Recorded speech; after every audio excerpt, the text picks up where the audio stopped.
I served breakfast. My daughter-in-law complained in front of her friends. That old woman only knows how to make terrible food. I don't know how I put up with her. They all laughed. I smiled, quietly gathered the cups, and went to my room. 2 hours later, a moving truck pulled up in front of the house and... She swallowed hard instantly. I know it sounds impossible. I know you're thinking, how did a 68-year-old woman get to experience that moment? But let me tell you exactly what happened that Tuesday morning, because every detail counts. Every word I heard, every breath I held as I clutched the porcelain cups to my chest. If you want to know how this story ends, subscribe to the channel so you don't miss any of what's coming. It was 9 in the morning. I had been up since 6 to prepare the perfect breakfast. Huevos rancheros with shredded chicken, cheesy grits, freshly brewed Cajun coffee with cinnamon and chicory, and cinnamon rolls I bought from Don Chuy's bakery, the one 4 blocks away that opens when the sky is still dark. I put on my apron, the one with the orange flowers that George gave me 15 years ago, and moved each pot with care. Valerie had warned me the night before that she was bringing her friends. "Mama Betty," she said to me in that voice she uses when she needs something. "The girls are coming for breakfast tomorrow. Make something good, okay?" Mama Betty. That's what she calls me. Never just Betty. Never mother-in-law with affection. Always that Mama Betty that sounds like an obligation, a formality, something to be endured. But I prepared breakfast as I always do, with love. Because this house, these walls, this kitchen where the morning sun comes through the window and paints everything gold, are my whole life. 40 years of marriage lived within these white tiles. 40 years of laughter, tears, and meals shared with my George. 3 years without him. 3 years since his heart decided it was enough. And 2 years sharing my home with Danny, my only son, and with her, Valerie. The friends arrived at 8:30. 4 women between 30 and 35, dressed in expensive athleisure, carrying bags from brands I barely recognize. They came in laughing, talking about yoga, trips, and new restaurants. "It smells good," said one of them, the one with brown hair and blonde highlights. "It's the mother-in-law," Valerie replied, and something in her tone made my stomach clench. "She cooks all the time. It's the only thing she knows how to do." I smiled. I served the plates. I filled the coffee cups. I moved through my own kitchen like a shadow, invisible, useful only for setting and clearing things from the table. They ate. They criticized a neighbor. They talked about a new gym. They complained about their husbands, their jobs, and how hard it is to get good domestic help. And then it happened. I was in the kitchen washing the first pots when I heard Valerie's voice rise above the others, clear, loud, without worrying if I could hear her. "That old woman only knows how to make terrible food. Seriously, I don't know how I put up with her." Silence. A second of silence where the world stopped. And then the laughter. All her friends laughing. Laughing at me, laughing at my breakfast, laughing at my existence. My hands trembled under the soapy water. I felt something break inside my chest, something that had been cracking for months, but until that moment had resisted. I dried my hands. I took a deep breath, and I walked out of the kitchen. They all looked at me when I entered the dining room. Valerie had that smile on her lips, that smile that said, "Yes, I talked about you. And what are you going to do about it?" I said nothing. I just smiled. That smile I've perfected over 2 years of living as a guest in my own home. That smile that hides tears, rage, and disappointment. I collected the empty cups, one by one. I listened as they continued to chat, as Valerie had already moved on to another topic, as if nothing had happened, as if she hadn't just torn a piece of my soul out. I walked toward my room, the only one that is still mine in this 2-story house that I built with the sweat of my brow and the love of my husband. I closed the door behind me. And then, only then, did I stop smiling. I sat on the edge of my bed, the bed where George and I slept for decades, and looked out the window. The dogwood trees were blooming on the street. Purple, beautiful, indifferent to my pain. I touched the pearl necklace I always wear.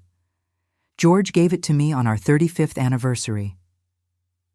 For the woman who built this home with me, he told me that night, his eyes shining. What had I really built?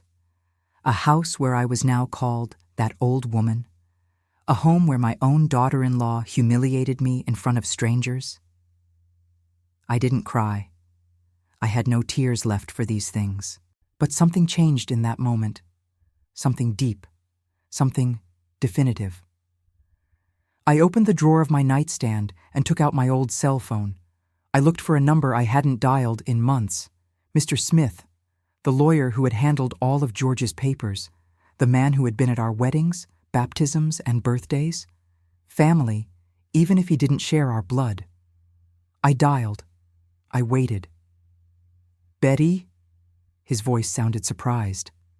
What happened?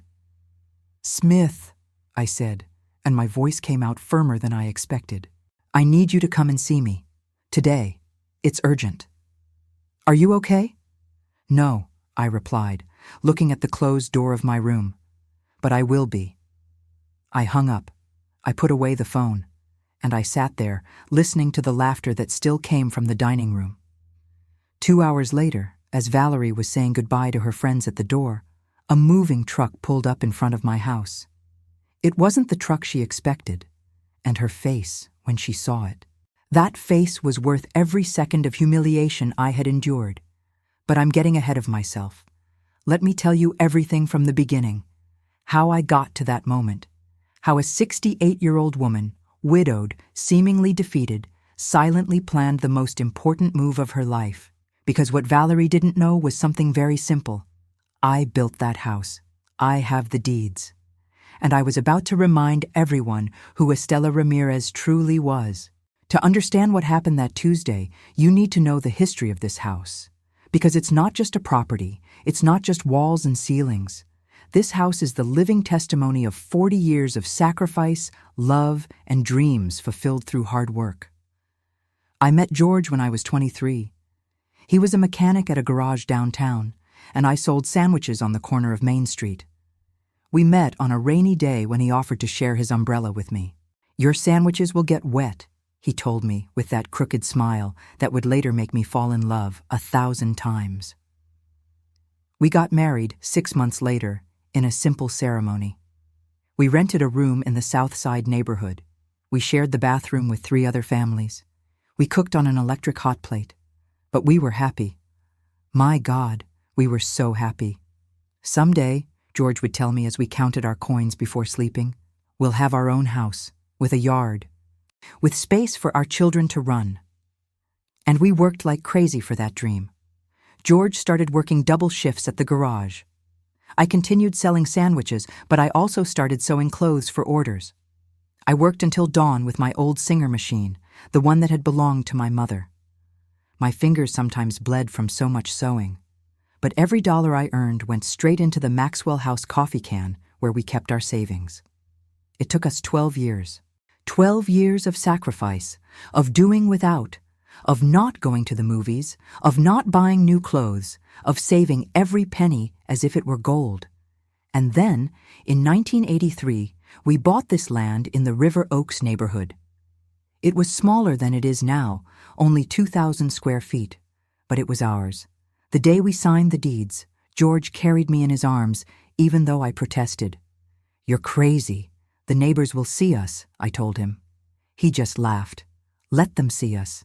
I want everyone to know that this woman and I are going to build something great here. We built the house ourselves. Well, George built it with the help of 2 mason friends. I cooked meals for everyone, carried bricks, and mixed cement. I was 29 and had more strength than I imagined. Danny's pregnancy was barely noticeable yet, even though I was 4 months along. The house started as a single story. 2 bedrooms, 1 bathroom, kitchen, and living dining room. Block walls painted white, polished concrete floor, aluminum windows we got on sale. Nothing fancy. But it was a palace to us. Danny was born in January 1984. I brought him to this house when he was 3 days old, wrapped in the blue blanket my mother knitted for him. I remember George painted one of his room walls with glow-in-the-dark stars. "So he's never afraid of the dark," he told me. Years passed. George opened his own garage. I stopped selling sandwiches and devoted myself to raising Danny, although I continued sewing at night. Little by little, we improved the house. We changed the floor to tile. We expanded the kitchen. We built the second floor when Danny turned 10. This house saw everything. It saw Danny take his first steps in the living room. It saw his birthday parties with piñatas in the yard. It saw his all-nighters as a college student. It saw how he fell in love with Valerie when he first brought her to dinner 7 years ago. "Mom," he told me that night after she left, "I think she's the one." I smiled and hugged him. "If you love her, son, I'm happy." But something in Valerie's eyes that first night unsettled me. The way she looked at the house, like appraising it, like calculating its value. But I kept my doubts to myself. A mother shouldn't interfere. Or so I thought then. George died 3 years ago. A sudden heart attack while working at the garage. He didn't even have time to say goodbye. A mechanic who had worked with him came to give me the news. "Mrs. Betty, Mr. George, he's gone." The world stopped that day. 40 years of marriage ended in a blink. The funeral was crowded. George was loved in the neighborhood. But when everyone left, I was left alone in this huge house, empty, full of memories that stung like needles. Danny came to visit me every day for the first month. "Mom, you can't stay here alone." He had been married to Valerie for 2 years. They lived in a rented apartment in the Upper East Side neighborhood. "I'm fine, son," I told him, although inside I was falling apart. It was Valerie who suggested the idea. "Mama Betty, why don't we come live with you? That way we keep you company and you help us save up to buy our own house eventually." Eventually. That word should have warned me.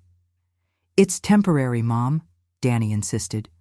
"Just until we save up for a down payment on an apartment." I accepted because the house felt too big without George, because the silences were driving me crazy, because I wanted to believe that family was the most important thing. They moved in 2 months after the funeral. They brought their things in a small truck. "Don't worry, Mom. We won't change anything," Danny promised. But Valerie had other plans. At first, the changes were small. She moved the living room furniture. To improve circulation, Mama Betty. She took down the floral curtains I had sewn and put up minimalist gray ones. "It's more modern, don't you think?" Then came the big changes. The wedding portrait of George and me that hung in the main living room disappeared. "I put it in your room so you can take better care of it," she told me. Family photos were replaced by abstract paintings she bought. The tablecloth embroidered by hand by my grandmother, the one we used at Christmas and birthdays, ended up in a box in the storage room. "It's too old, Mama Betty. It looks bad." The kitchen, my kitchen, became my only refuge. Valerie didn't interfere as much there. I continued cooking for the 3 of us, cleaning and doing the laundry. I became the housekeeper of the home I had built myself. "It's only temporary," Danny reminded me when I timidly tried to mention something. "As soon as we save up." But a year passed. 2 years. And they were still there. And I was still only useful for serving, cooking, and cleaning. Until that Tuesday morning when I heard those words, "That old woman only knows how to make terrible food." And something inside me, something that had been dormant since George's death, finally woke up. This house was now worth over $800,000. I know because a real estate agent knocked on my door 6 months ago offering to buy it. The area had appreciated in value. We were an oasis in the midst of urban development. $800,000, 40 years of sweat, my inheritance, my patrimony, my dignity converted into walls and windows, and I was about to defend it. What I haven't told you yet is how temporary became permanent. How, little by little, I lost spaces in my own house until I felt like an intruder paying rent with domestic work. The first 6 months were tolerable. Valerie worked at a marketing company, left early, and returned late. Danny continued with his job at a systems company. I had my routines. I cleaned in the mornings, cooked, watched my soap operas in the afternoon, and watered the garden plants that George had planted. But after the first year, something changed. Valerie quit her job. "I'm exhausted, Mama Betty. I need a break to find myself." She told Danny as if it were the most natural thing in the world, and my son, always so compliant with her, simply nodded. "That's fine, honey. I can cover the expenses for a while." That "for a while" turned into a year and a half. And with Valerie home all day, things quickly worsened. She started redecorating everything. Every week she arrived with bags from expensive stores, new cushions, modern lamps, mirrors with gold frames. "This house needs to be updated, Mama Betty. It looks like we're living in the 80s. I pressed my lips together and said nothing, because those 80s furnishings had been bought with my money. That wooden sofa set that she found outdated was paid for by George and me in installments over 2 years. One day, I came home from grocery shopping and found that the mahogany bookcase from the study, the one George built with his own hands, had disappeared. In its place was a minimalist white desk.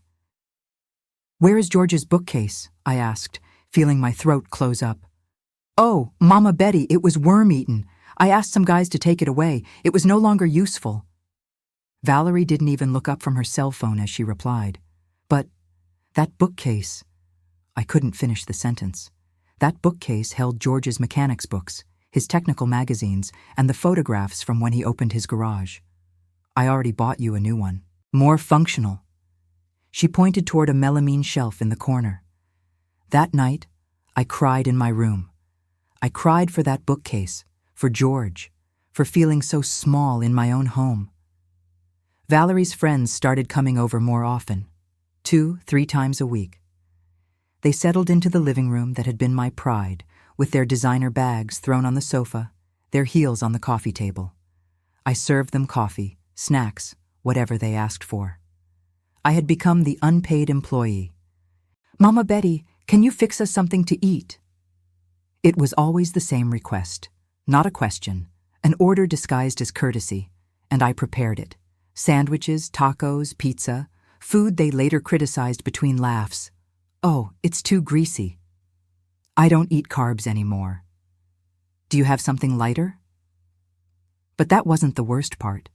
The worst part was seeing them look at my house with evaluating eyes, hearing their comments when they thought I couldn't hear. "This area is so expensive now. Your mother-in-law is sitting on a gold mine here. And she lives alone? What a waste of space. When it's yours, you can renovate it completely and resell it, or rent it out in units. When it's yours." Those words were etched into my brain like hot iron. One afternoon, while I was cleaning the study that Valerie now called her office, I found papers on the desk. I didn't want to snoop. Seriously, I didn't want to. But my name was there, on an official document. It was a property history search. My name, the address of this house, cadastral values, market prices, procedures for property transfer. My hands trembled holding those papers.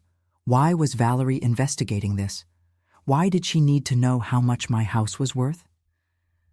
I put everything back exactly as it was. I didn't say anything. But that night, I couldn't sleep. I lay staring at the ceiling, listening to Danny and Valerie snoring in the room that had been George's and mine for decades. The changes continued. My bedroom, the only one I had kept intact, also began to be invaded. Valerie needed space for her new clothes. "Mama Betty, can I use half of your closet? Ours is full." How do you say no when it's your daughter-in-law? When your son looks at you with those eyes asking you to be understanding? So I agreed.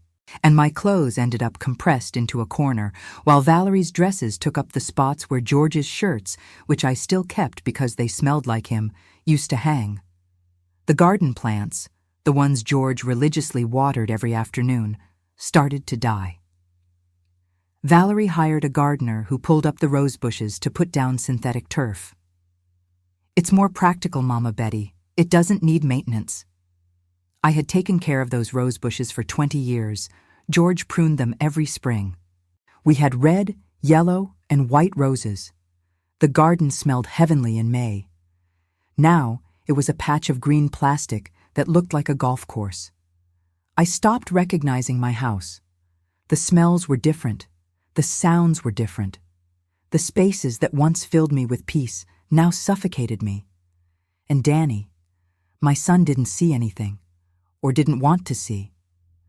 "Mom, Valerie just wants to modernize things a bit. Don't take it personally." That's what he told me when I finally gathered the courage to mention my discomfort. "Son, this is my house." "It is your house, Mom, but it's also our home now. We all have to live together." Live together, as if I wasn't doing everything possible to disappear, to not bother, to be invisible. Then came the day I found something that chilled my blood. It was a Thursday.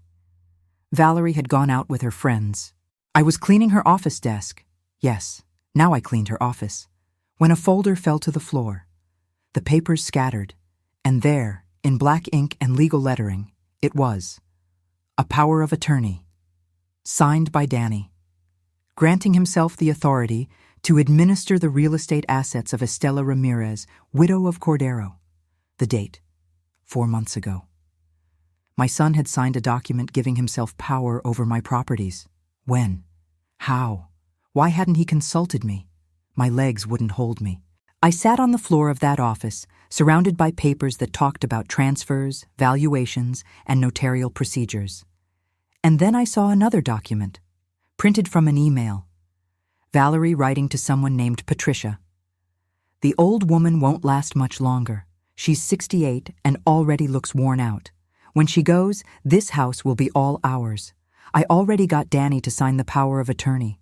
Now it's just a matter of waiting for the right moment for him to sign the transfer. He does everything I ask." I read that message 5 times, 10 times, until the words became blurry with tears. It wasn't paranoia. It wasn't my imagination. They were really planning to take my house. They were really waiting for me to die.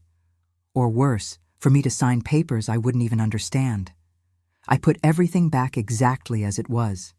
I took photos with my old cell phone, my wrinkled hands trembling so much that the first ones came out blurry. But I persisted until they were clear. I walked out of that office feeling like I had been emptied out, as if every organ had been removed and only a shell remained. That night, I prepared dinner as usual. I set the table as usual. I smiled as usual. But inside, something had changed definitively. I was no longer the compliant mother-in-law. I was no longer the naive mother. I was a woman who had just discovered a betrayal so profound that it cut to the bone. And betrayals, I learned that night, have a particular way of waking up those we thought were asleep. After finding those documents, something broke inside me that couldn't be fixed. It wasn't a dramatic break. I didn't shout. I didn't confront anyone. It was something quieter and more devastating. I stopped recognizing myself in the mirror. The following days I spent on a kind of autopilot. I got up, cooked, cleaned, and smiled. But it was as if I were watching myself from the outside, as if I were an actress playing the role of Betty, the helpful mother-in-law, while the real Betty was bleeding out inside. The nights were worse. I stayed awake staring at the shadows on the ceiling, touching the pearl necklace George gave me on our 35th anniversary. "For the woman who built this home with me," he had told me that night, his eyes moist. "So you never forget that everything we have is because of you, because of us." And now that home was being taken from me, piece by piece, day after day. I started observing everything with new eyes. Things I had previously ignored now screamed their meaning at me. The looks Valerie gave Danny when I spoke, those looks that said, "Just let her, you know how she is." The way she touched the walls, the furniture, as if they were already hers. As if she were measuring what she would keep and what would end up in the trash when I was gone. One Tuesday afternoon, 2 weeks after the breakfast incident, I decided to investigate further. I'm not proud to say it, but I needed to know. I needed to confirm that I wasn't going crazy, that my suspicions were founded. Valerie had gone to the beauty parlor. Danny was at work. The house was silent, except for the ticking of the wall clock, the one George repaired 3 times because I didn't want to get rid of it. I entered the office with my heart pounding against my ribs.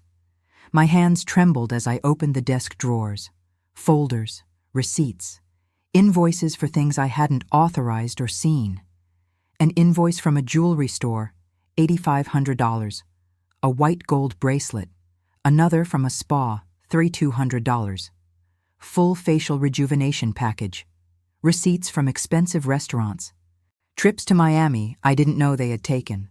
Everything charged to a credit card that, I discovered on another paper, was linked to an account where Danny deposited money monthly for household expenses. But those weren't household expenses. They were Valerie's whims. I kept searching. And then I found something that made my blood run cold. A quote from a nursing home. Golden Spring Residence for Seniors. Single room, $1,800 per month. Full package with medical care, $20,500. And a handwritten note in Valerie's handwriting. Option 1, tell her it's for her health. Option 2, wait until she gets frailer and present it as a medical necessity. My legs gave out. I sank into the desk chair, the one that had replaced George's bookcase, and the tears began to roll down uncontrollably.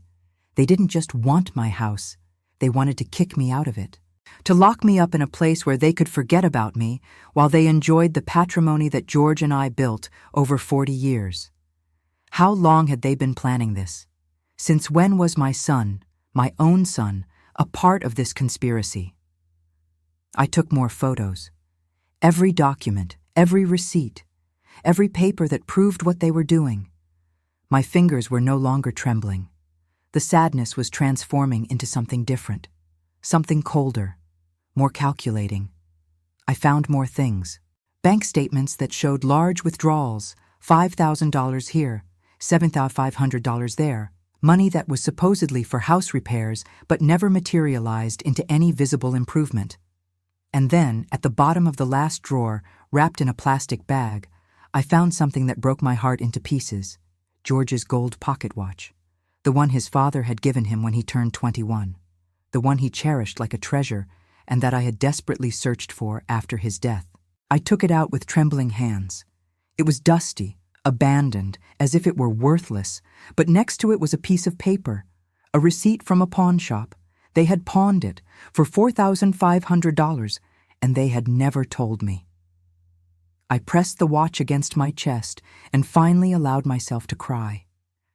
I cried for George, for this watch that was his family history, for the house we built together, for the son I no longer recognized, for the woman I had become, invisible, used, disposable.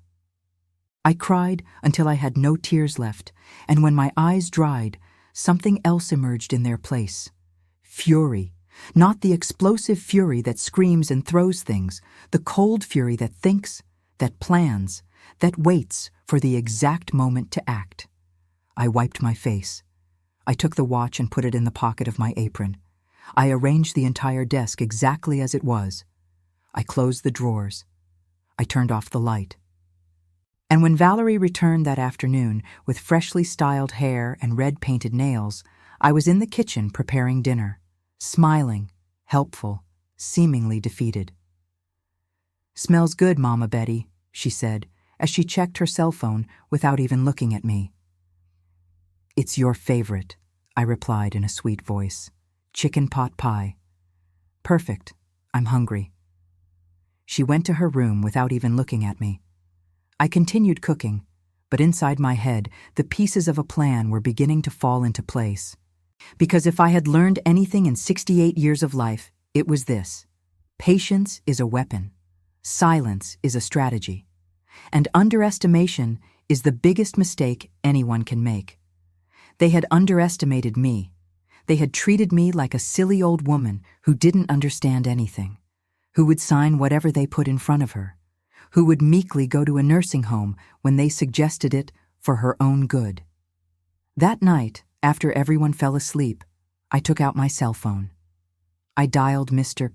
Smith's number again. "Betty, what happened? You left me worried the other day." "Smith," I said quietly, sitting on my bed with George's watch in my hands. "I need to know exactly what rights I have over this property, and I need to know what validity a power of attorney that my son signed without my consent has." There was silence on the other end. Then his voice sounded more serious. "Tell me everything, from the beginning."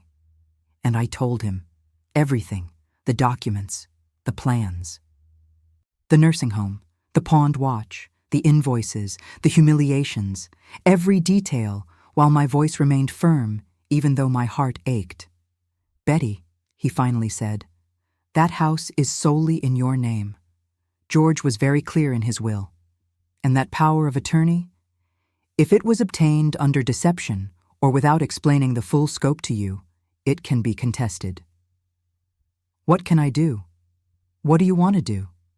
I looked around my room, the only one that still retained some of my essence. The furniture George and I bought, the photos Valerie hadn't been able to remove yet, the familiar scent of my perfume mixed with memories. "I want my house back," I said. "I want my dignity back. I want my son to see what he has allowed to happen. And I want Valerie to learn that I am not the silly old woman she thinks I am." Mr. Smith was silent for a moment. Then he said, "Then we need to act intelligently. Do you have evidence of everything you told me?" "Photos, documents, receipts, everything." "Good. Tomorrow at 2 p.m, when you know they are out, I will come to your house with a notary. We will review everything, and we will prepare a solid legal plan." I hung up feeling different, lighter, as if after months of carrying the world on my shoulders, someone else was finally sharing the weight. That night, I slept for the first time in weeks, and I dreamed of George. We were in the garden when the rose bushes were still blooming. He was holding my hand and saying, "You were never weak, Betty. You were just waiting for the right moment." I woke up with the sunrise, and I knew that moment had arrived. Mr. Smith arrived exactly at 2 p.m. the next day. I saw him from my bedroom window, a 72-year-old man, gray-haired, with his worn leather briefcase that I had known for 30 years. He was accompanied by a young woman with glasses and a gray pantsuit. The notary. Valerie had gone out to lunch with her friends. Danny was at work until 7. I had planned every detail of this meeting like I had never planned anything in my life before. I opened the door for them before they rang the bell. "Betty," Mr. Smith hugged me with that paternal affection he had always given me. "Are you all right?" "I am now," I replied. And it was true. For the first time in months, I felt like I had something resembling control. The notary introduced herself as Attorney Monica Harris. She was about 40 and had a sharp look that evaluated everything. I liked her immediately. There was no pity in her eyes, only professionalism. I sat them down in the living room, my living room, even though I didn't recognize it anymore with all of Valerie's changes, and offered them coffee. Mr. Smith waved his hand. "Later, Betty. Let's talk first." I took out my cell phone and showed them all the photos I had taken. The documents about the property, the power of attorney signed by Danny, the bank statements with the unexplained withdrawals, the nursing home quote with Valerie's handwritten notes, the receipt for the pawned watch. Attorney Harris was taking notes on a tablet. Her expression hardened as she reviewed each image. "Do you have the physical documents?" she asked without looking up. "They're in the study. I can bring them." "Please do." I went for the papers, my heart pounding strongly. Every step I took in this house felt different. I no longer walked as the tolerated mother-in-law. I walked as the owner I had always been. When I returned with the complete folder, Mr. Smith had already taken out other documents from his briefcase. "Betty, before George died, he came to see me. You know, I handled all his legal affairs for decades. He held out a manila envelope sealed with a notarial stamp. He left this with specific instructions. If you ever feel that Betty is in an irregular situation, especially related to the house, open it. I stared at that envelope as if it were a message from the afterlife, because that was exactly what it was.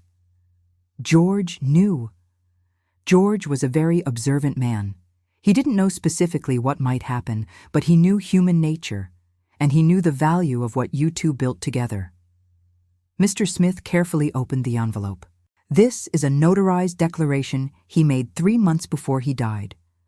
It clearly states that this property must remain solely in your name, that any attempt to transfer, sell, or modify the deeds must have your complete and conscious authorization, preferably with my legal counsel present. Tears started to roll down my cheeks. George had tried to protect me, even after death. Attorney Harris read the document and nodded. This is solid, very solid. And this power of attorney your son signed. She lifted the paper disdainfully. Is questionable at best. It says it's for administering assets, but if you never specifically authorized that administration, if the full scope wasn't clearly explained to you, and if there's evidence that it's being used against your interests, we can annul it. How long would it take? I asked, wiping my tears with the back of my hand. With the documentation you have and the backing of your husband's document, we can do it in 72 hours. But Betty, the attorney leaned forward, I need you to understand something. Once we start this, there's no turning back. Your daughter-in-law will see it as a declaration of war. Possibly your son too. It's already a war, I replied firmly. I just recently realized I'm in it. Mr. Smith took my hand. George made me promise something else. He told me, if the moment comes when Betty needs to regain her strength, remind her who she is. Remind her that house is not just walls. It's her history, her dignity, and no one has the right to take it from her.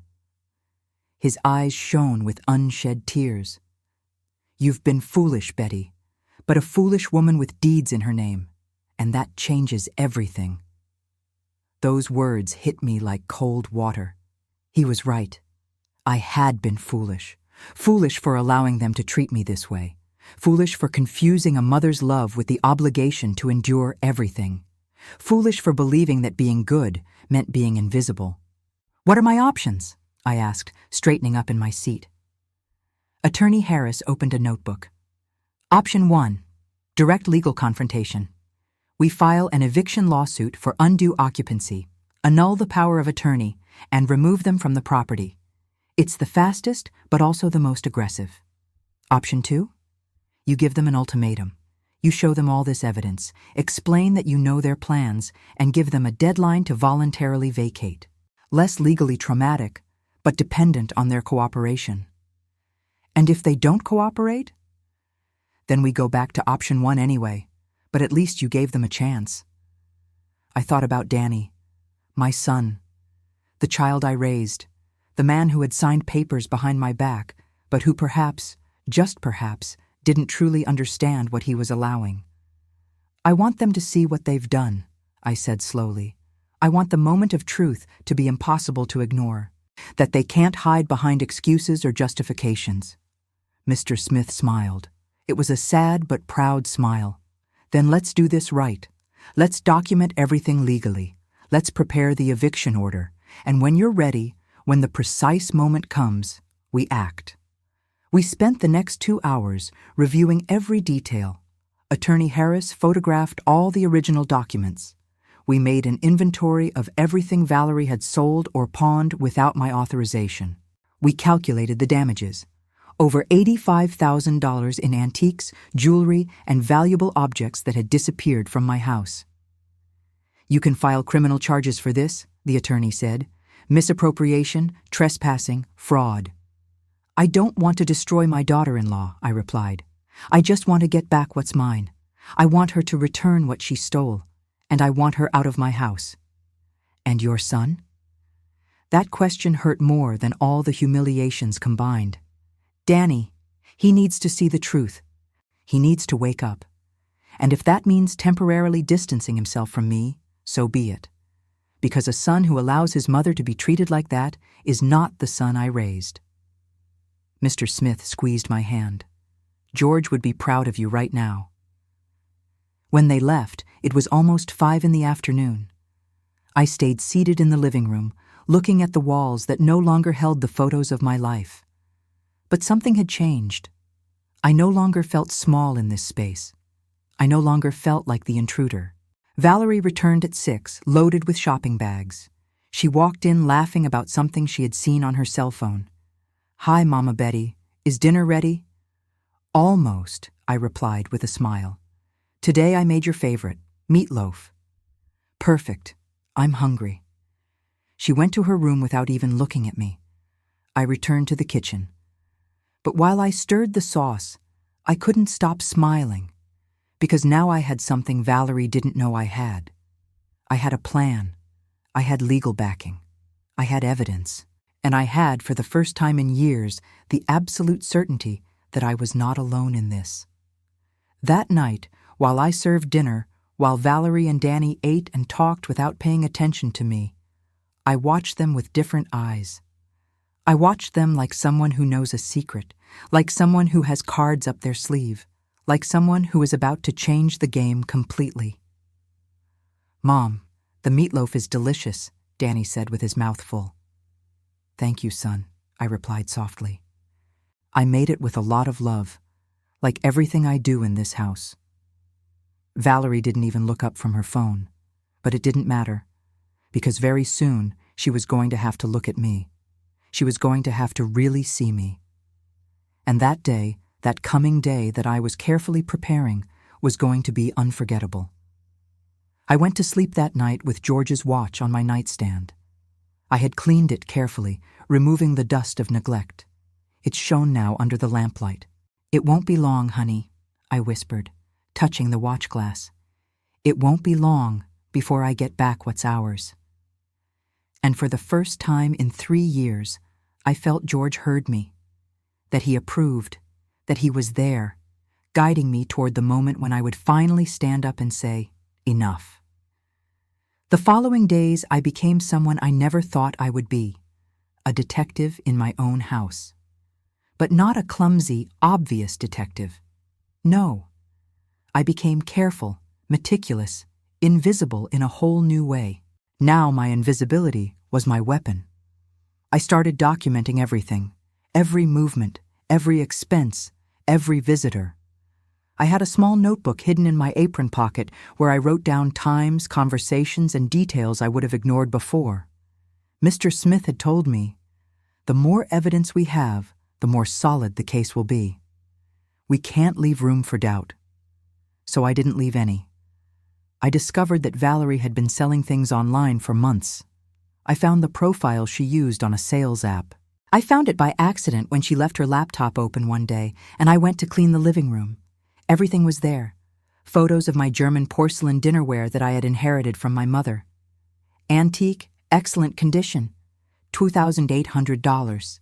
Sold 3 months ago. Bought by a lady from the Hamptons who collects European porcelain. The complete set of silver flatware that George and I received as a wedding gift. Sterling silver, service for $5,200. Sold 5 months ago. An antique carved wooden display case that had belonged to George's grandmother. Colonial furniture unique piece, $9,500. Sold 7 months ago.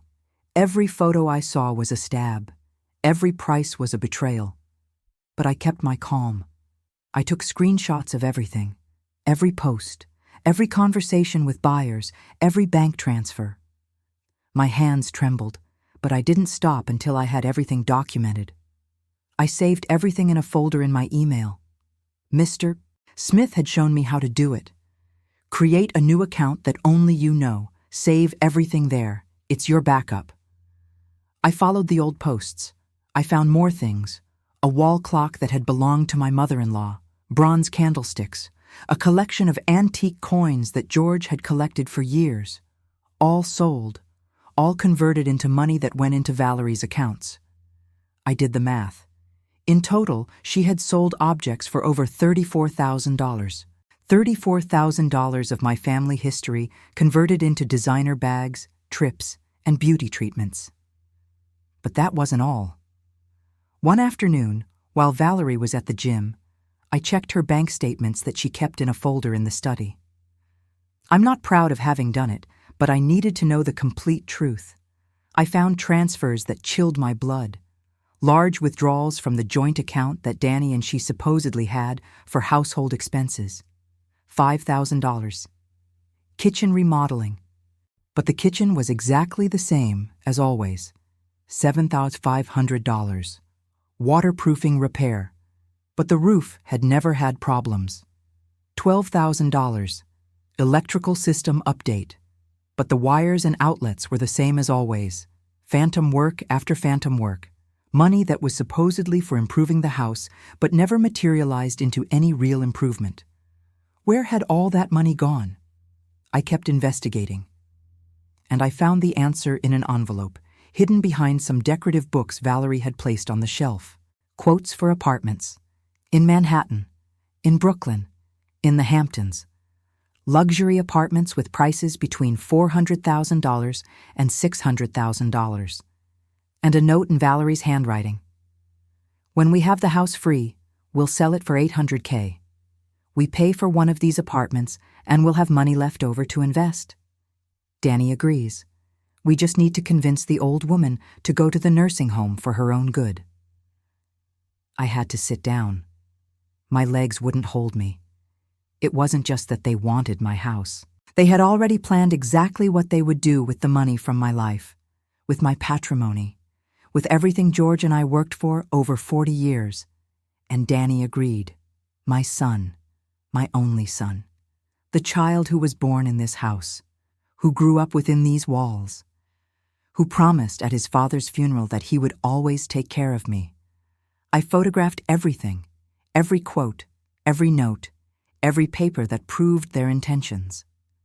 That night, I couldn't sleep. I sat on my bed with George's watch in my hands, crying silently. Not for me, for him. Because he had worked until the last day of his life to ensure me a dignified future, and his own son was trying to take it away. But the tears dried up when I heard something. It was almost 2 a.m, voices in the hallway, Valerie and Danny talking in whispers, but the walls of this house are thin. I knew them. I knew exactly where the sounds amplified. I quietly approached my bedroom door. She won't last much longer, Valerie was saying. Look at her hands, how they tremble. And the other day she got confused about the street when she went to the market. Mom is fine, Valerie. She's just getting old. Exactly. She's getting old. And this house is too big for her. What if she falls? What if she has an accident? It would be our legal responsibility. I don't know. I feel bad talking about this. Danny, don't be naive. We're doing this for her too. She would be better cared for at the nursing home. And we could start our own life without having to worry all the time. What if she says no? Then we use the power of attorney. You are the one who administers her assets now. You can make decisions for her welfare. Mr. Jacobs confirmed it to me. Mr. Jacobs. I didn't even know who that was. Probably some corrupt lawyer who had given them advice on how to legally dispossess me. It still feels wrong to me. Danny's voice sounded weak, doubtful. Your mom had her life. She built her house. She raised her son. Now it's her turn to rest, and it's our turn to live. Don't be selfish, honey. Think about our future, about the children we're going to have. Do you want to raise them in a house that smells of old age and nostalgia? There was silence. I waited, holding my breath, praying my son would say something, that he would defend me, that he would set a boundary. Okay, he finally said, but do it carefully. I don't want her to suffer. She won't suffer. She'll be in a nice place with people her age. It's the best for everyone. I heard them walk back to their room. The door closed. I stood there in the darkness, trembling from head to toe. Not from fear, from a fury so deep that it surprised even me. I returned to my bed. I took out my cell phone, and I wrote a message to Mr. Smith even though it was the middle of the night. I need us to speed up the process. I can't wait anymore. I need this to end soon. The response arrived 5 minutes later. He wasn't sleeping either. Understood. Tomorrow at 10 a.m. at my office. Bring all the evidence. We will prepare the final strategy. I put away the phone. I looked at the ceiling, and I made a decision. I was no longer going to be the victim. I was no longer going to be the tolerant mother-in-law who endures everything to maintain peace. I was no longer going to allow them to treat my life as if it were an obstacle in their path to comfort. I was going to fight. With everything. With intelligence. With the legal tools I had. With the strength I had forgotten I possessed. The next day, I left the house at 9 in the morning. I told them I was going to the doctor. Valerie barely looked up from her cell phone. Danny had already left for work. Mr. Smith's office was downtown, in an old building near the city hall. I slowly climbed the stairs. My knees weren't what they used to be, but with determination. Mr. Smith and Attorney Harris were waiting for me. On the desk, everything was spread out. Documents, photos, evidence. "Betty," the attorney said with a reassuring smile, "you have a solid case, very solid. Misappropriation, trespassing, fraud. If you wanted to, you could take this to criminal court." "I don't want to ruin anyone's life," I replied. "I just want to get back what's mine, and I want them to pay for what they took." "Then let's do this." Mr. Smith spread out some official documents. Eviction notice for undue occupancy, annulment of the power of attorney for defective consent, and a civil lawsuit for the assets sold without authorization. Total to be restituted, $85,000 considering the sold items plus the phantom expenses. "How long do they have to vacate?" 72 hours from notification. "And when do we notify them?" Mr. Smith looked at me intently. "When do you want us to do it?" I thought about that morning at breakfast, about the laughter of Valerie's friends, about the words that had devastated me. "That old woman only knows how to make terrible food." I thought about the plans I had heard last night, about the nursing home, about their dreams of selling my house and starting their own life. "I want it to be public," I said slowly. "I want there to be witnesses. I want it to be impossible to deny or hide." Attorney Harris smiled. "What do you have in mind?" And then I told them my plan. A plan that had been forming in my head for days. A plan that required perfect timing and absolute courage. When I finished explaining, Mr. Smith whistled softly. "You're craftier than I thought, Betty. 40 years of marriage to a smart mechanic taught me something. Timing is everything. An engine works because every piece moves at the exact moment. This will be the same." I signed all the necessary documents. The attorney prepared the orders. Mr. Smith coordinated with the notary and with the local police in case backup was needed. "1 week," he finally said. "In exactly 1 week, we execute." 1 week, I repeated, feeling something akin to hope bloom in my chest for the first time in months. I returned home at 1 in the afternoon. Valerie was in the living room with 2 of her friends.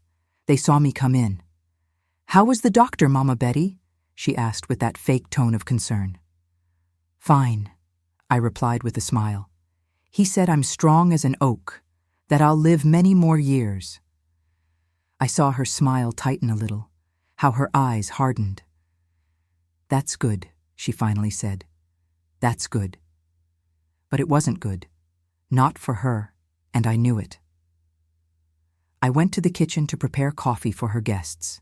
And while the water boiled, I couldn't help but smile, because the clock was ticking, and when the time came, when everything was ready, it was going to be glorious.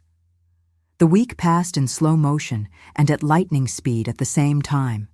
Every day I cooked, cleaned, and smiled was 1 day less until the moment of truth. Every night I listened to Valerie and Danny's whispered plans was fuel for my determination. Mr. Smith called me daily. "Are you sure about this, Betty? We can still do it privately, less dramatic." "I'm sure," I replied every time. "I need them to see. I need everyone to see." On Wednesday afternoon, 5 days after our meeting, I told Valerie in the sweetest voice I could. Valerie, on Saturday I would like to prepare a special breakfast for you and your friends, as an apology for being a burden sometimes. She looked up from her cell phone, surprised. Then that smile of hers appeared, the one she used when she thought she had won something.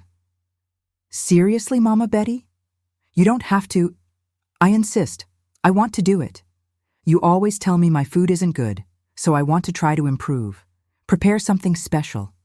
Can you invite the same friends as the other day?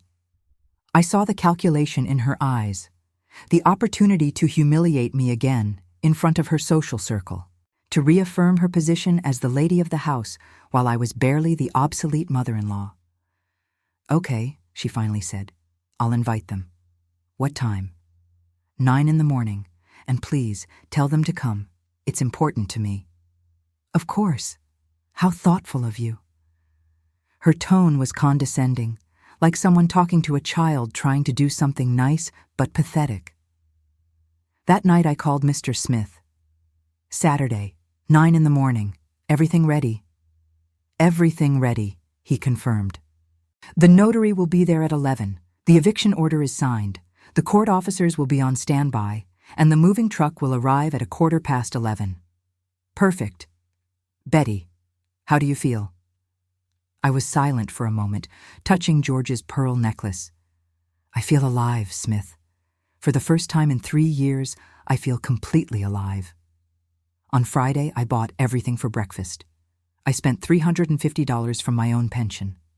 I didn't ask Danny for money. I wanted every ingredient to be mine. I bought the freshest peppers at the market, the best chicken, artisanal sharp cheddar cheese, pecan sticky buns from Don Chuy's bakery, organic Colombian coffee, dark roast beans from Seattle. I was going to cook like never before. Because this wasn't just going to be a breakfast, it was going to be a statement. On Saturday, I woke up at 5 in the morning. I took a long bath. I put on my best clothes, a cotton dress the color of wine with embroidered flowers that George had bought me years ago for an anniversary. I carefully applied my makeup. I put on the pearl necklace and matching earrings. I looked at myself in the mirror. And for the first time in months, I recognized the woman looking back at me. It wasn't the defeated mother-in-law. It was Betty Ramirez, the woman who built a home, the woman who raised a son, the woman who survived the loss of the love of her life and was still standing. At 6, I started cooking. Home fries with sauce made from scratch, roasting the tomatoes and chili peppers on the griddle until they filled the kitchen with that aroma that was pure Southern comfort. Shredded chicken cooked with bay leaf and garlic, mashed potatoes with butter and chives, Southern-style biscuits I had prepared the day before, coffee boiling slowly with cinnamon, brown sugar, and orange peel, hot chocolate whisked by hand until the foam was perfect. I set the table with the tablecloth I had rescued from the storage room, the one embroidered by my grandmother, with colored threads that told stories of flowers and birds. I took out the good dinnerware, what was left, what Valerie hadn't sold yet. I put fresh flowers in the center, red and white carnations. The table looked beautiful, dignified, like the Sunday breakfasts when George was alive and this house was a real home. Valerie came down at 8:30. She stood in the doorway of the dining room, looking at everything with genuine surprise. Wow, Mama Betty, you outdid yourself. I wanted to do something special, I replied with a calm smile. For you, for your friends. It looks nice. She couldn't say more. Admitting it was beautiful would be admitting I had value, and she wasn't ready for that. The friends started arriving exactly at 9, the same 4 from the previous breakfast. Andrea, the one with the blonde highlights, Sophia, the one with straight black hair, Caroline, the youngest, and Lucy, who always wore designer glasses. It smells incredible, Andrea said as she walked in. I greeted them with a smile. I sat them down. I served them coffee, hot chocolate, and offered them warm biscuits that steamed as they broke them open. They started eating, and despite their prejudices, despite everything, they had to admit it. This is delicious, Sophia said, trying the home fries. The gravy for these biscuits is spectacular, added Caroline. Valerie ate in silence, uncomfortable, because her narrative, that I only knew how to make terrible food, was falling apart in front of her friends. I moved among them like a perfect hostess, servile, attentive, smiling. I let them talk. I listened to their conversations about yoga, vacations, and the new restaurant that had opened downtown. And then, when they were on their second cup of coffee, Valerie relaxed. She believed this was really what it looked like. Me submitting, me accepting my place, me preparing the best food to win their approval. Well, Valerie said, leaning back in her chair, maybe my mother-in-law can cook when she tries. The friends laughed uncomfortably. Although still, she continued, emboldened by the laughter, it's a lot of work having her here. Right, girls? Mothers-in-law are complicated. Oh, yes, said Andrea. Mine is a lost cause.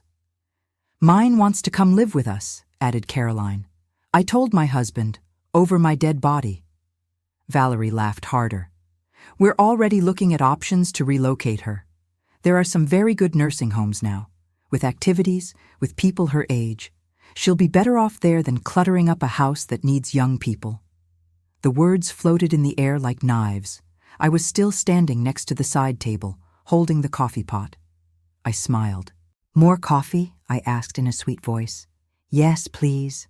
Valerie extended her cup without looking at me. I served her, slowly, carefully, and as I did, I looked at the clock on the wall. 10:30. Excuse me for a moment, I said calmly. I'll get more sticky buns. I walked toward the kitchen, but I didn't stop there. I continued to my room. I closed the door. I took out my cell phone. I called Mr. Smith. I'm ready, I said simply. On the way, he replied. I took a deep breath. I looked at myself in the mirror one last time, and I returned to the dining room with a tray of freshly warmed pecan sticky buns. The friends were still talking. Valerie had completely relaxed, laughing, enjoying her role as hostess in a house that wasn't hers. 30 more minutes passed. I slowly cleaned the kitchen. I washed the dishes. I dried each one carefully. I moved with the calm of someone who knows exactly what is coming. And then, at exactly 11:15, I heard the sound. A heavy engine stopping in front of the house, air brakes whistling. Valerie was still talking, distracted. Her friends were looking at their cell phones. But I walked to the living room window and looked outside. A moving truck parking, large, white, with the logo of a transport company. Behind it, 3 cars, Mr. Smith's, Attorney Harris's, and an official one with government license plates. Valerie finally noticed my posture at the window. What's wrong, Mama Betty? Nothing, dear, I replied without turning around, just that visitors have arrived. What visitors? The doorbell rang. Long, official, impossible to ignore. I'll get it, I said calmly. I walked toward the door. I felt the gaze of all the women on my back. I opened it. Mr. Smith was there, with his leather briefcase. Beside him, Attorney Harris with a thick folder. Behind them, a notary I didn't know, with his seal and official stamps, and 2 court officers in impeccable uniforms. Good morning, Betty, Mr. Smith said with a smile. Good morning, Smith. Please come in. Everyone entered. Their shoes echoed against the tiled floor. The silence in the dining room was absolute. Valerie had stood up. Her face had lost all color. Her friends looked at her confused. What is happening? Valerie stammered. Attorney Harris spoke in a clear, professional voice. Valerie Mendez Soto, I am Attorney Monica Harris, legal representative for Mrs. Estela Ramirez, widow of Cordero. I have an eviction order for undue occupancy of this property, as well as a civil lawsuit for misappropriation of assets totaling $85,000. The silence that followed was deafening. Valerie looked at me. For the first time, she truly looked at me. And in her eyes, I saw something that filled me with a dark but necessary satisfaction. Fear. Mama Betty, What is this? I walked to the center of the living room. All eyes were on me, and when I spoke, my voice came out firm, clear, without a hint of trembling. This, Valerie, is the day I get my house back. Time stopped, or at least that's how it felt in that moment where all eyes converged on me, on Mr. Smith, on the official documents that Attorney Harris held as if they were divine judgments. Valerie opened her mouth, but no sound came out. Her friends were frozen with coffee cups halfway to their lips, like pillars of salt in the middle of my dining room. I don't understand, Valerie finally managed to say, her voice breaking. Mama Betty, what is this? What's going on? Mr. Smith took a step forward, opening his briefcase with precise, rehearsed movements. I'll explain, Mrs. Mendez. For the past 2 years, you have occupied this property which belongs exclusively to Mrs. Estela Ramirez. During that time, you have sold family assets without authorization, modified the property without consent, and obtained financial benefits through deception. That's not true! Valerie's voice went up an octave. This is my husband's house. I live here. We are family. This house, I intervened, and my voice was louder than I expected, is deeded solely in my name, as it has been since 1983. Your husband, my son, has never been the owner of this property. Attorney Harris spread documents on the dining room table, right next to the plates with remnants of home fries and biscuits. Deeds in the name of Estela Ramirez. Last will and testament of George Cordero, clearly stating that the property must remain solely in his wife's name. Notarized declaration by Mr. Cordero, 3 months before his death, establishing specific protections against improper transfers. Valerie looked at the papers as if they were written in an extraterrestrial language. But Danny signed, he has power of attorney. A power of attorney obtained through deception. The attorney took out more documents. Mr. Danny Cordero signed a document that was supposedly to help with property tax procedures. The full scope was not explained to him. It was not done before a notary with his mother present, and it has been used for purposes that were never authorized. Therefore, it is null and void. This is ridiculous, Valerie tried to regain her composure, but her voice was trembling. You can't just show up and kick me out of my house. I have rights. The rights you have, Mr. Smith said with a calm that contrasted with Valerie's rising hysteria, are those of any occupant who must vacate a property when the legitimate owner requests it. You have 72 hours to leave the premises with your personal belongings. 72 hours! Valerie practically screamed. You can't do this. I'm calling my lawyer. Please do, Attorney Harris replied. Any competent lawyer will tell you exactly the same thing we are telling you. This is not your property. It never was. And the legitimate owner is exercising her right. Valerie's friends had started gathering their purses, uncomfortable, wanting to escape this scene that had gone from a pleasant breakfast to a legal drama in a matter of minutes. I think we should go, Andrea murmured. Yes, Valerie. We'll call you later, added Sophia, already walking toward the door. No! Valerie grabbed their arms. You are witnesses. You are seeing this. This woman is throwing us out onto the street.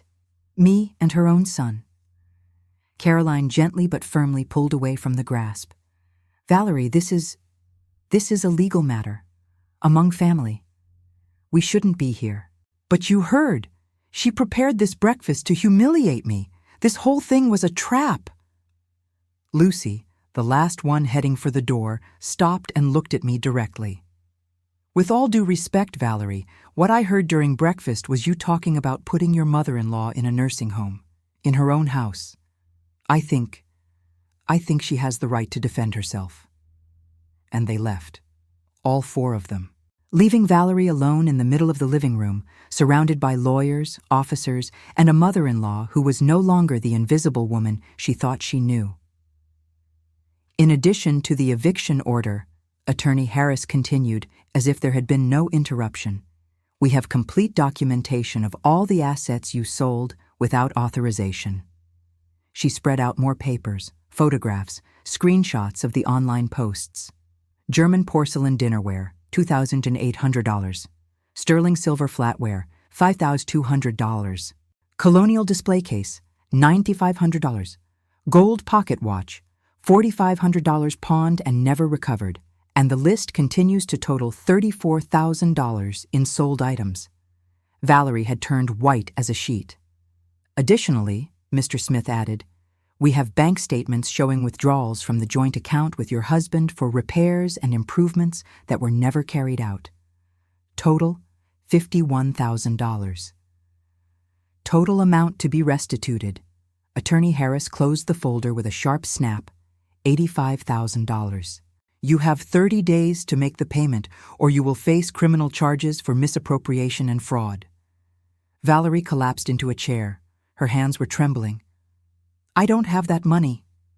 Then, I said, speaking for the second time, I suggest you start selling those designer bags, those expensive shoes, that white gold bracelet that cost $8,500, everything you bought with my family's money.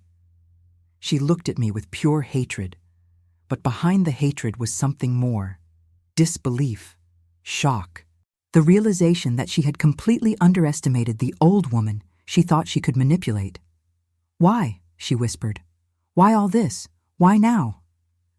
I walked toward her, slowly, with every step feeling taller, stronger, more myself. Because 2 weeks ago I served a breakfast, and you complained in front of your friends. You said I only knew how to make terrible food. You said you didn't know how you put up with me, and they all laughed. Valerie blinked, remembering. I smiled. I collected the cups in silence.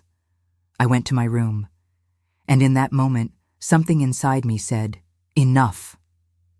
It was just a comment, she tried to justify. No, I interrupted her. It wasn't just a comment. It was the last of thousands. It was the straw that broke the camel's back. It was the moment I decided I was no longer going to allow myself to be treated like trash in the house that I built. The doorbell rang again. One of the officers opened the door. It was Danny, my son.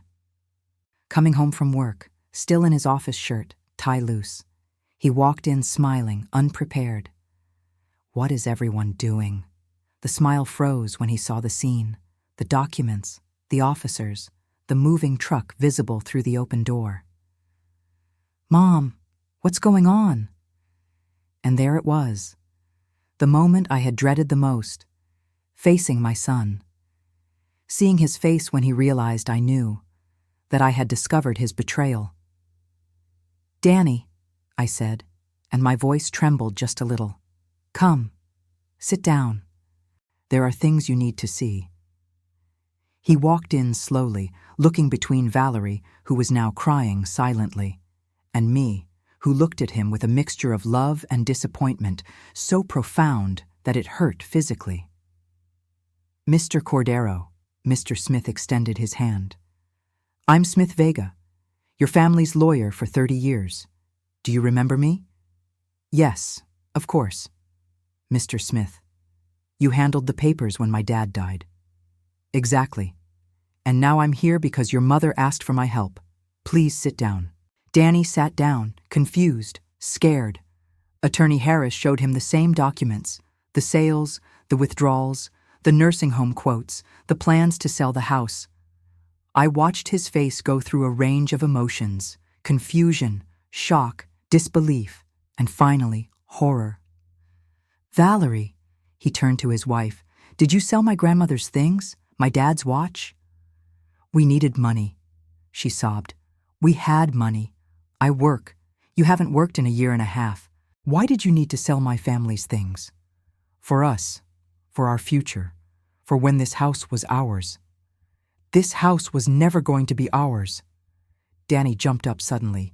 It's my mom's. I always knew it. Why would you think? He stopped. I saw him make the connections, remember the conversations, the papers she had put in front of him to sign to help with the property tax, the suggestions about nursing homes for mom's welfare. He turned to me. And in his eyes, I saw something I had never seen before. absolute shame. Mom, I didn't know. I swear I didn't know she was selling things. The power of attorney I signed was just to administer my assets, I finished the sentence for him. Did you read the document before signing it, son? Silence. Did you ask Mr. Smith if it was legal? Did you consult me? Valerie said it was just a formality, that it would facilitate procedures. You trusted your wife more than your mother, I said, and the words hurt as they came out, but they needed to be said. And while you trusted, she was planning to kick me out of my own house, put me in a nursing home, sell the home your father and I built over 40 years.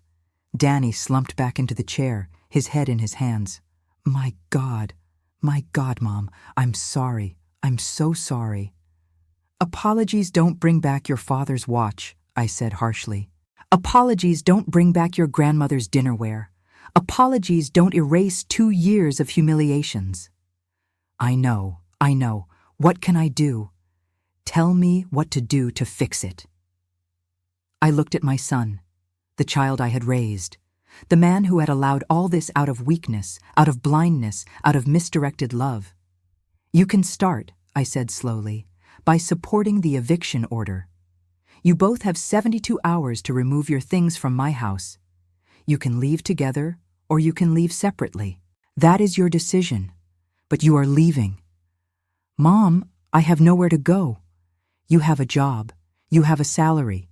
You can rent an apartment like millions of people in this city. What you can't do is continue living here, not after this. Valerie stood up, staggering. This is your fault. She pointed at me, mascara smeared by tears. You provoked it. You planned the whole thing. That breakfast was a trap. Yes, I admitted without shame. It was. Because I needed witnesses to how you treated me. I needed your own friends to hear your plans.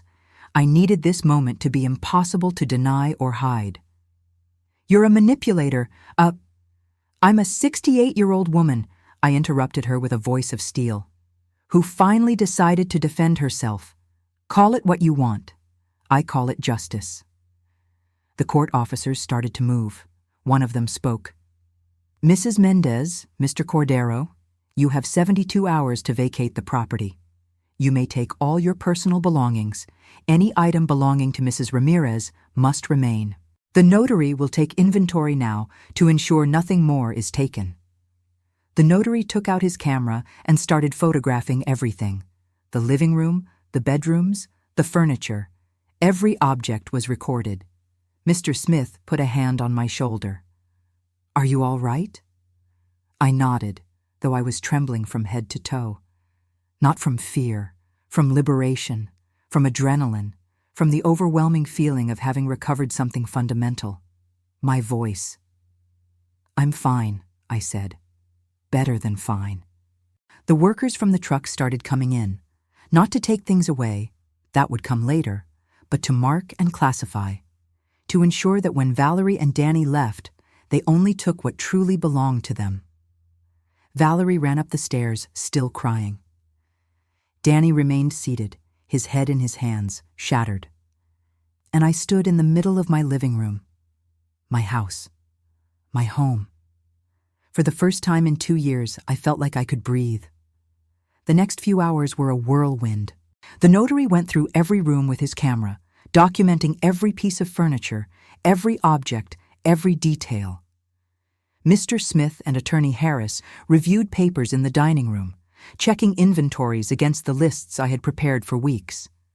Danny was still sitting in the same chair, motionless, as if the weight of reality had crushed him.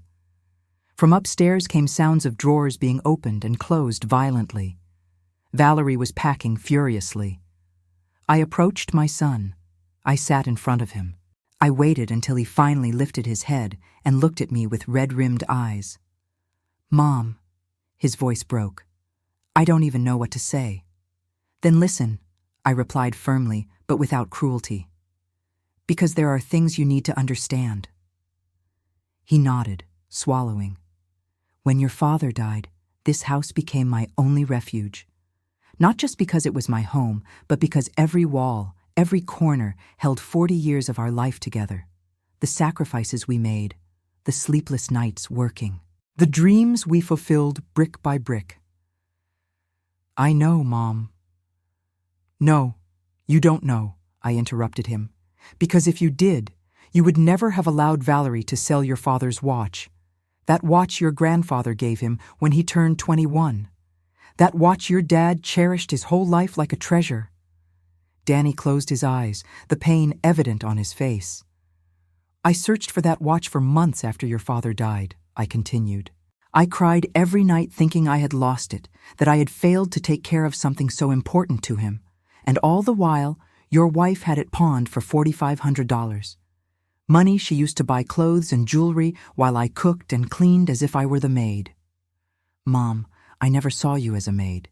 But you never fully saw me, did you? My voice rose slightly.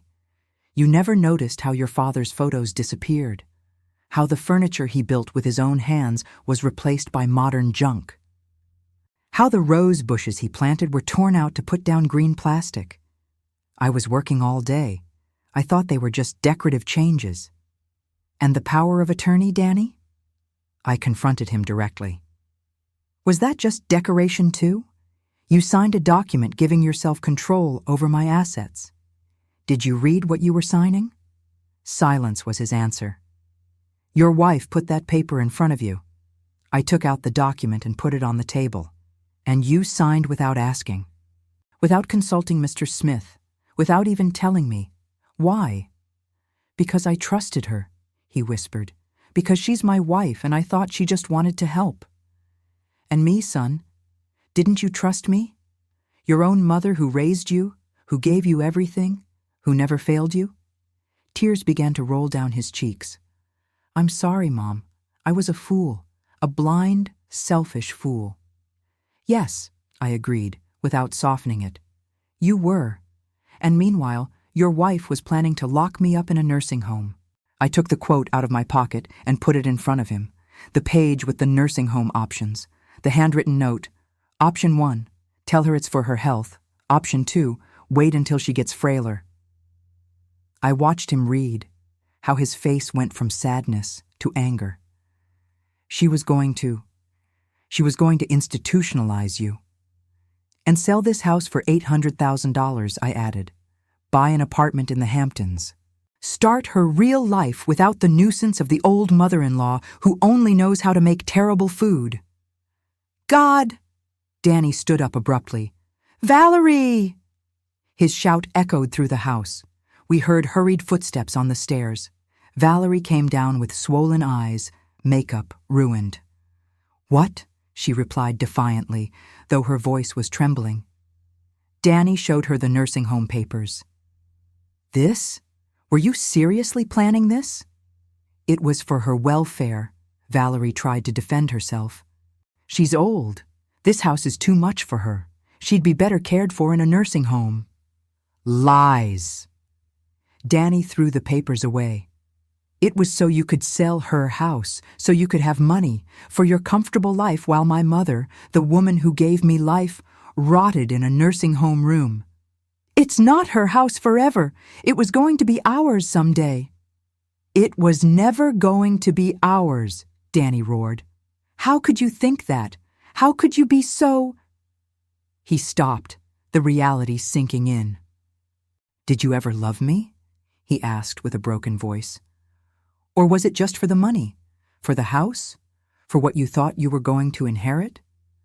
Valerie opened her mouth, but nothing convincing came out. I loved you, she finally said, but it sounded hollow. No, Danny shook his head. If you loved me, you would have respected my mother. If you loved me, you wouldn't have sold my father's things. If you loved me, you wouldn't have made me sign documents without explaining the whole truth. He turned to me. Mom, the power of attorney. I annul it. Here. Now. Whatever I have to sign, I'll sign. But I need you to know, I never wanted to take your house. I never wanted to hurt you. I was a manipulated idiot, but it was never my intention. I know, son, I said softly. That's why you are here, seeing all this. Because you needed to see the truth. You needed to wake up. Mr. Smith approached with a document. Annulment of the power of attorney. Sign here, Danny. My son took the pen and signed without hesitation. Then he signed other papers. Acknowledgement that the property is exclusively mine. Waiver of any future claim. Acceptance of the eviction order. When he finished, he dropped the pen and looked at me. Will you ever forgive me? You are my son, I replied with tears in my eyes. You will always be my son. But forgiveness takes time, and you have to earn it. Not with words, with actions. Whatever it takes, I'll do whatever it takes. Start, I said firmly, by helping me recover everything she sold, every item, every dollar, the $85,000 that must be restituted. Danny turned to Valerie, who backed away a step. We are going to sell everything you bought, he told her in an icy voice. Every bag, every shoe, every piece of jewelry. We are going to redeem my father's watch from the pawn shop. We are going to pay every dollar you stole from my mother. We don't have that much money. Then we'll get a loan. I'll sell my car. I'll do what I have to do. But you are going to pay what you owe. Attorney Harris intervened. You have 30 days to restitute the full amount, or we will proceed with criminal charges. Misappropriation is a serious crime, Mrs. Mendez. You could face up to 8 years in prison. Valerie collapsed onto the sofa, finally understanding the magnitude of what she had done. I just wanted a better life. At the cost of destroying mine, I said mercilessly. At the cost of stealing my dignity, my home, my peace. And you know what the worst part is, Valerie? If you had been respectful, if you had treated me with a minimum of consideration, I would have shared everything with you. I would have been the mother-in-law who supported you, who loved you. But you chose humiliation, manipulation, theft. I'm sorry, she cried. I don't care, I replied coldly. Your apologies don't give me back 2 years of my life. They don't give me back my husband's things. They don't erase your words. That old woman only knows how to make terrible food. Those words made her shrink, because she knew she had said them, and she knew that had been the mistake that triggered all this. The court officers finished their inventory. The notary signed the final documents. The court officers confirmed that the eviction order was in effect. 72 hours, one of them repeated. After that, any remaining belongings will be considered abandoned, and the owner may dispose of them.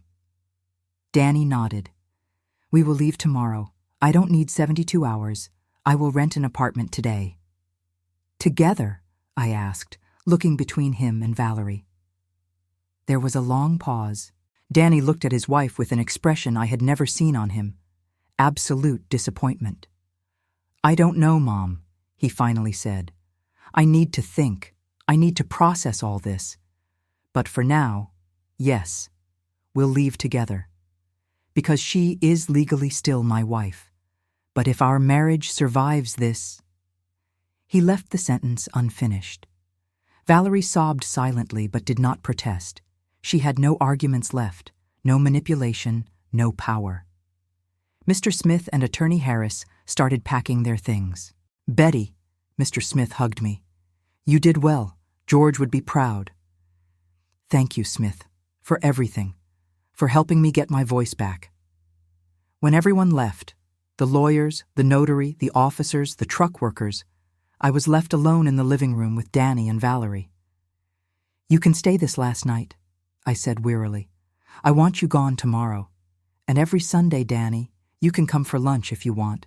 Just you. So we can talk. So we can rebuild what was broken. And me? Valerie asked in a small voice. I looked at her. This woman who had humiliated me, stolen from me, conspired against me. This woman who had tried to take everything from me.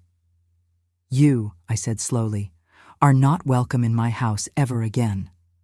When you have paid every dollar of the $85,000 you owe, when you have fulfilled your legal obligation, then, only then, will I consider if I can ever forgive you. But that will take years, many years. She did not answer. She just bowed her head. I went up to my room. I took off the wine-colored dress with embroidered flowers. I put on my comfortable pajamas. I sat on my bed with George's watch in my hands. "I did it, honey," I whispered. "I got our house back. I got my dignity back." And for the first time in 3 years, I cried. But they weren't tears of pain. They were tears of liberation, of victory, of having found the strength I didn't know I still had. That night, I slept profoundly. And I dreamed of George smiling at me, telling me that everything would be all right. He was right. Everything was going to be all right. The following Sunday, exactly 1 week after the breakfast that changed everything, I woke up with the sun streaming through my window. Not the timid ray of light that crept through someone else's curtains, but the full, generous sun bathing my room in my house. Danny and Valerie had left Saturday morning. I watched them load their suitcases into the rented car my son had gotten. Valerie didn't look at me once. Danny hugged me at the door, long, tight, with the kind of hug that tries to say everything words cannot. "I'll call you tomorrow, Mom," he had said. "I'll be waiting for you for lunch on Sunday," I replied. "Just you." And that was that. I got up slowly, enjoying the silence. It wasn't the tense silence from before, laden with resentment and contained humiliation. It was a clean silence, peaceful. The silence of a home that had finally recovered its balance. I walked through the house, through my house. Every step was a silent reclamation. The living room where there was no longer minimalist furniture that I disliked. The dining room where my grandmother's tablecloth was back in its place. The kitchen where I could cook without feeling watched, judged, or despised. There was work to be done, many things to restore. The empty spaces where the objects Valerie sold once stood. The walls that needed new photographs of my life, my history, my George. But I had time, and I had peace. Mr. Smith called at 10 in the morning. "Betty, how are you this morning?" "Fine, Smith, very fine." "I have news. Valerie started selling her things. We've already recovered $12,000. And Danny took out a personal loan for $20,000 more.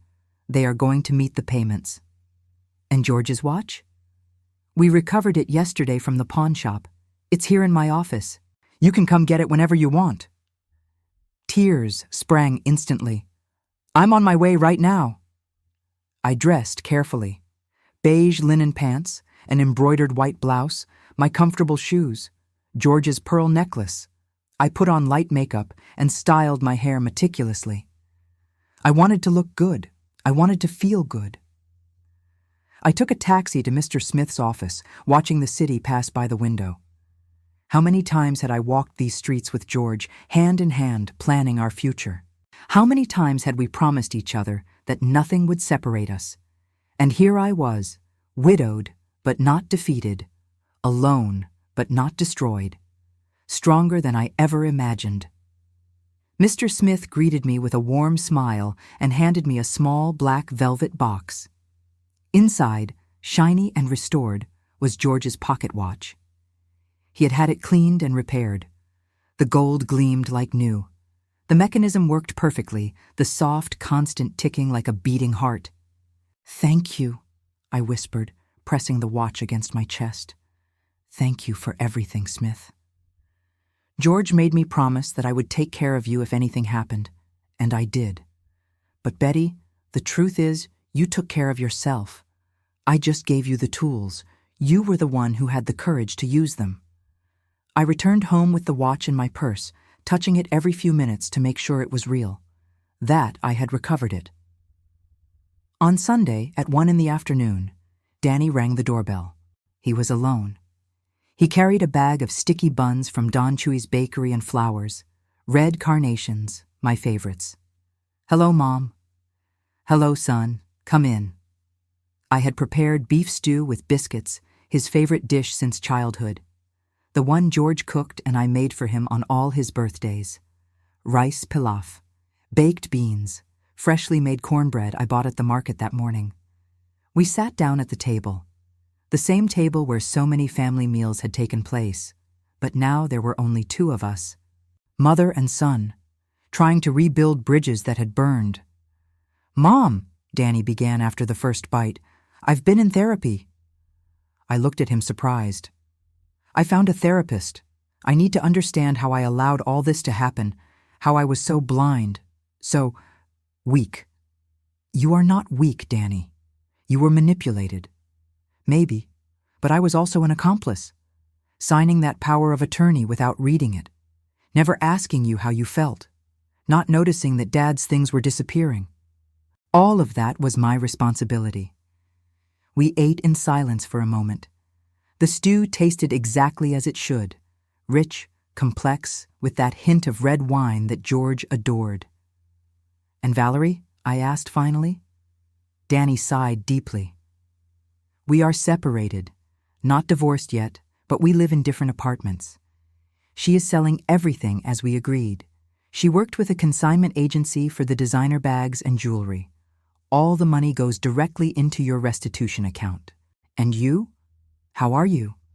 "Shattered," he admitted with brutal honesty, but also relieved, as if I could finally see clearly after years of fog.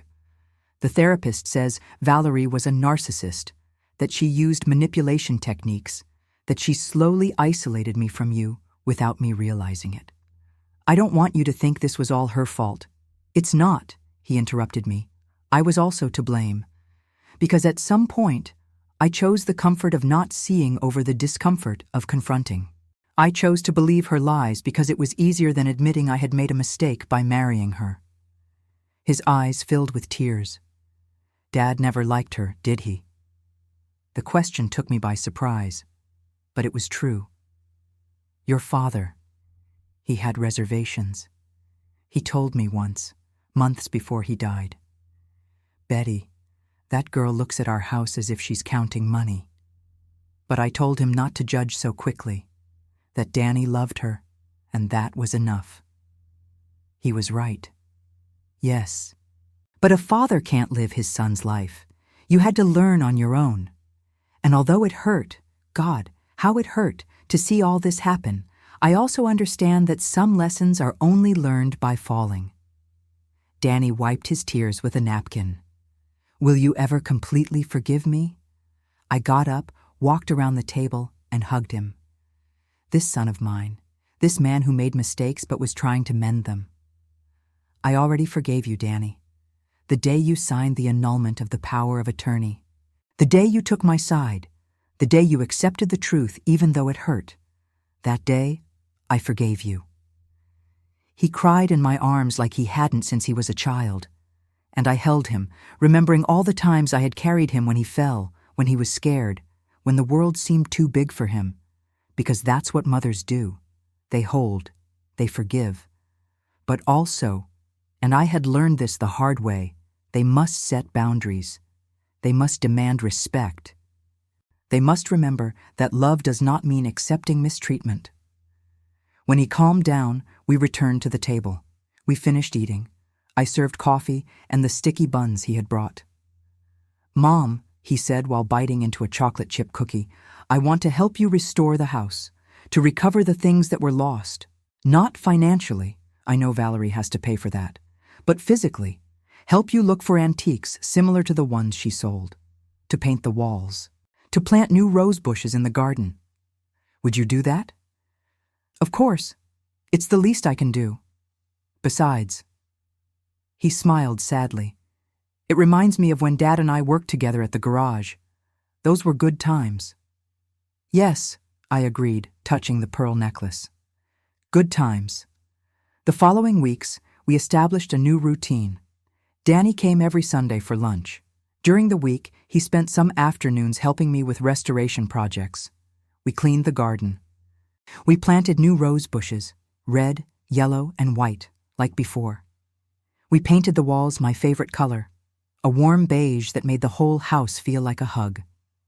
I recovered the family photographs that Valerie had stored. I put them in new frames throughout the house. George and me on our wedding day, baby Danny, our anniversaries, Christmases, birthdays. Our whole history became visible again. Mr. Smith helped me track down some of the sold items. We found the German porcelain dinnerware with the collector in the Hamptons. When I explained the situation, she agreed to give it back to me for the same price she had paid. "I understand the sentimental value," she told me. "My own mother went through something similar with a terrible daughter-in-law." We didn't recover everything. Some things were lost forever. But I learned that objects, however important they were not the essential thing. The essential thing was dignity, respect. The ability to stand in your own house and feel at home. 3 months after the breakfast, Valerie completed the payment of the $85,000. She sold everything she had of value. Danny confessed to me that she had returned to live with her mother in Kansas City, defeated, without the luxurious lifestyle she had built at my expense. "Do you feel sorry for her?" he asked me. "No," I replied with honesty. "I feel sorry for the woman she could have been if she had chosen to be a good person instead of being greedy. But the consequences of our actions follow us. She is living hers." Danny and Valerie divorced 6 months later.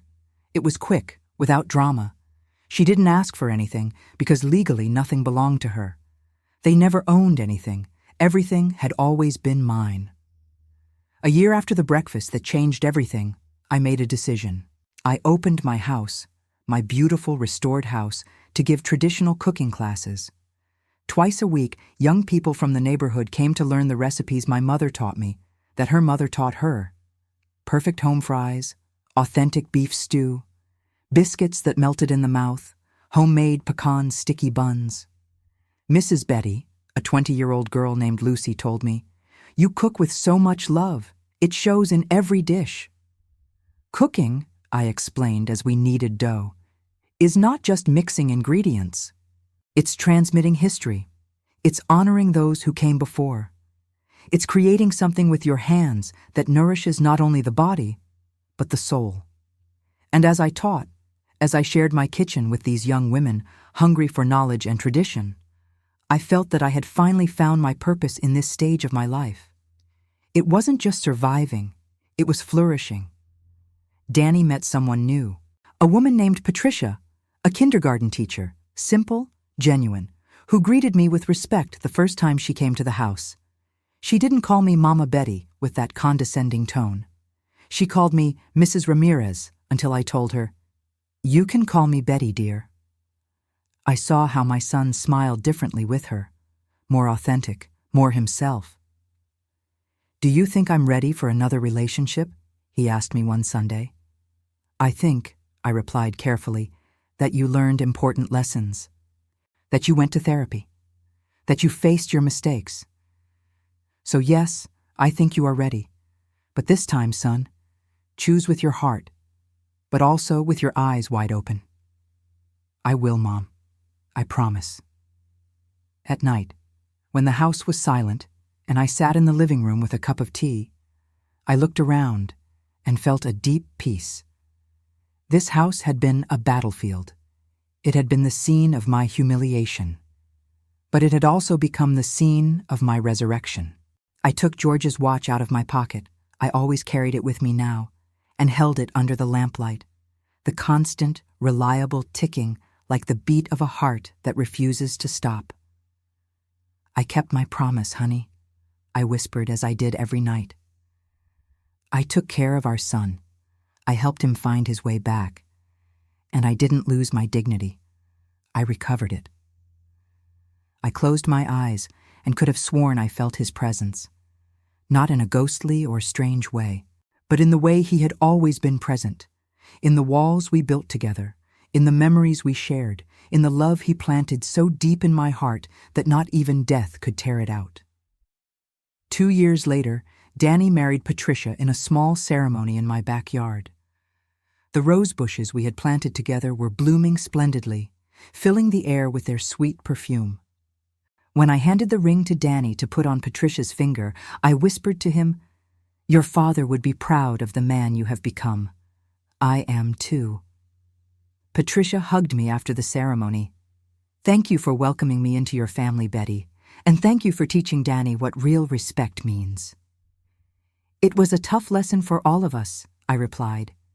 But the difficult lessons are the ones that transform us the most. Now, sitting here in my living room, having turned 70 a month ago, I look back and see the whole path.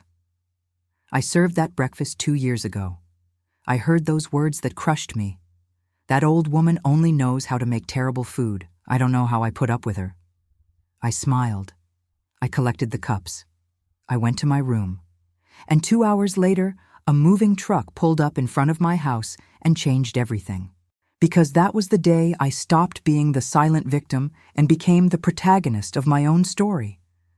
I learned that respect is not begged for, it is demanded. I learned that love does not mean enduring humiliation. I learned that it's never too late to stand up and say, enough. I learned that true wealth is not in what you possess, but in what you don't allow them to take from you. Your dignity, your voice, your right to live in peace in your own space. And I learned that sometimes the bravest act you can do is defend yourself, even when the world has taught you that older women should be sweet, quiet, and compliant, even when your own family expects you to make yourself small to make room for them. At 70, I got back up. And this time, no one, absolutely no one, will ever make me feel small in my own house again, because this house is me, and I am this house, and both of us are still standing, firm, dignified, unbreakable. If this story touched your heart, if it made you reflect on the value of defending your dignity regardless of age, leave me a comment telling me what impacted you the most.